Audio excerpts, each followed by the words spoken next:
This is Shaun Sport in podcast form. Well, we've seen just in Paris a couple of days ago that Nike unveiled the Team USA uniforms for the upcoming Olympics, which is going to be take place at the end of July and August. They've come under heavy criticism from a few people on the outside at this point in time. A lot of articles getting around. A lot of athletes are having a go at them as well. Over the sexist uniforms they're describing as them at this point in time. And Caitlin, this took your eye. Well, I think for me, my favourite comment is one of the athletes, a long jump hopeful. She said, "Wait, my hoo-ha is going to be out." And I think that sums it up for me. When I saw the high cut of the uniform, as an athlete, you don't want to be worrying about things falling out, and that was my immediate concern. My thing, right? So they're doing the same sport. So we see the guys, and the guys is basically the bike shorts and the the lycra sort of jumpsuit sort of thing. Yeah, that's the guys. Why can't that just be the girls? I don't know. You do have a choice as an athlete. Yeah, no, but I'm saying, why do we even have the bather version anymore? Why? Well, Nike is saying that scientifically this is the best outfit. It's designed for your body. It's done by body scanning. They're saying this is the best outfit to make you perform at aerodynamic, to perform at the highest level you can. Yeah.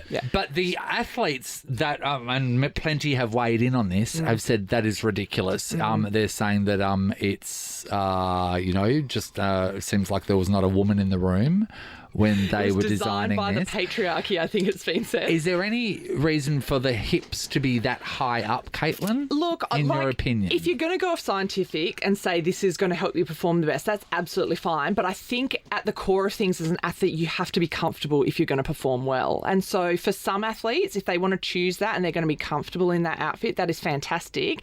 However, you cannot expect everyone to wear that and be happy competing. So I'm sure someone will. There'll be an athlete out there that thinks this is great and maybe get a lot of screen time because of what they're wearing, and it might grow their profile, but I definitely would not be comfortable out there in that. What has changed though? I've seen these uniforms worn over the last 20 years. Like I go back to Flojo when she won the 100 metres and set the world record time. That's exactly what she's wearing. But now, and I know now this week, everyone's saying, "Oh, that's rubbish." But it wasn't this week though, because remember, I think it was the last Olympics. Wasn't the was it the girls volleyball team? Yes. Were going off about the fact that their shorts were so short, basically they were wearing bikini bottoms, and they're like, "Wait, then why can we not wear shorts?" And going, "Well, that's your uniform.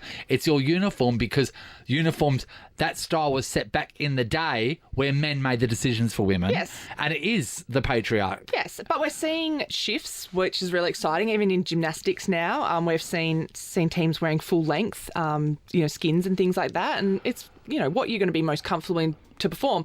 However, and this is going to sound really hypocritical, I'm a big believer that a team should all look the same. Yes. So it can be confusing, in particular on a netball court. If you look down and a mate is wearing something different and someone's got something else slightly different on, it can get confusing. So individual sports, I say wear what you want to wear, and that's fine. But for a team sport, I would prefer everyone to kind of look the same. And that means everyone needs to have a conversation about what they're comfortable in. Can I say it sort of started for us in primary school? Because remember, boys during sports would wear T-shirt and shorts, normal clothes. Girls would wear bloomers.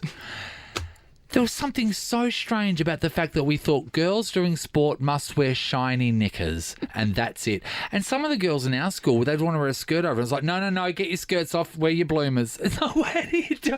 Why? That is fundamentally ridiculous. I don't know who came up with those rules at the time, but they were the rules. Let's talk about your netball outfit. So that's a little skirt and it's got little, does it have little short things under it? What's the deal? So when I first started playing netball, it was almost like a bathing suit. You put on bathers and then you put on a little skirt that went over the top. Oh, a modesty frill. Yeah, it was quite awkward. And then it kind of transitioned to being a full body lycra dress, which I didn't like. As a 6'4" tall woman, it was definitely was hiking up. It was uncomfortable. Your thirsty camel. Yeah, I spent half my time pulling out wedgies.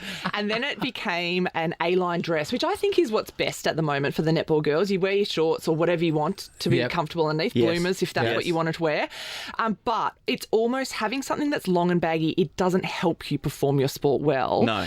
Like the basketball girls, I watch them play in their baggy shorts and singlets and think, how can they move? Like as a shooter, my role was to split in the circle, so, split my legs. You can't do that if you've got a long baggy skirt flapping around. So it's almost like having something tighter and shorter is more helpful to play, but it maybe might not be more comfortable for you to play in. I don't think Nike would think this is a bad thing. In all their research, they've said that they've used athletes the whole way through, but it's got everybody talking about their branding straight up, whether you like it or not, whether you're for it or not. They've got different outfits to wear, so you can choose to wear, Nathan, something that you might feel more comfortable in and your bits and pieces aren't hanging out, or you might go, nah, this is going to do it for me, and maybe the screen time is a factor. It is. And look, let's have a listen to how societal norms have changed. Like even bathers at the beach now, you go down and everyone's got a cheeky or a Brazilian or a G-string. I would have never worn that back in the day when I was young at the beach, but it's just normal now. Like we see bodies as different, and the way that we, I guess, dress and what's acceptable, midriff crop tops, has changed. Yeah. It has.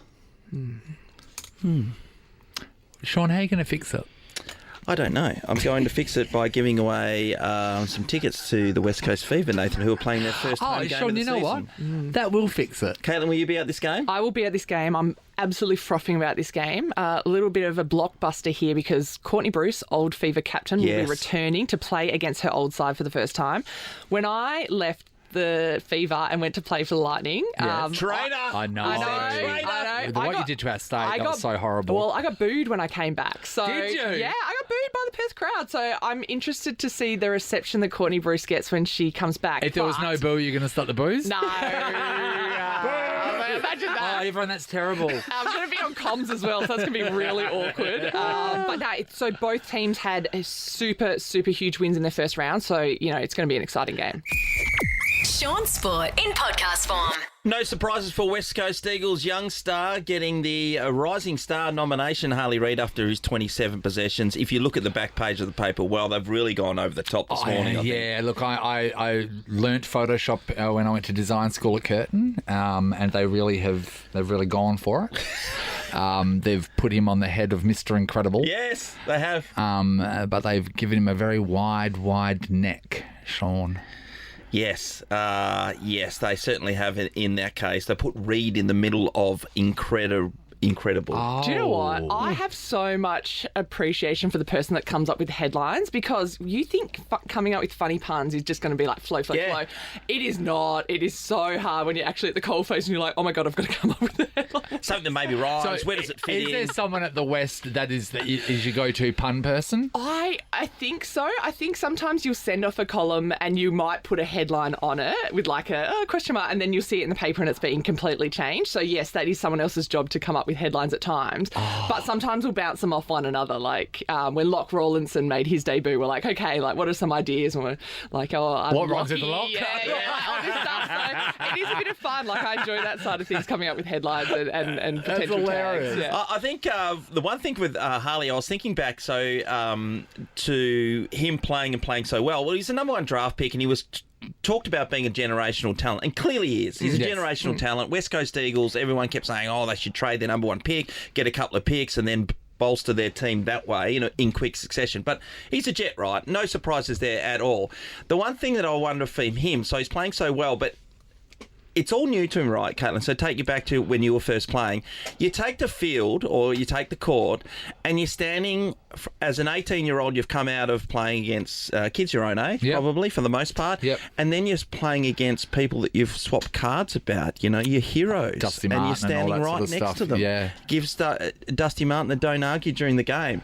It's an incredible feeling to be in that situation. It's like almost out of body. Yeah, it's like playing against your idol. For me, my very first game was against Liz Ellis, and my debut match was against Liz Ellis. She was the captain of the Australian team at the time.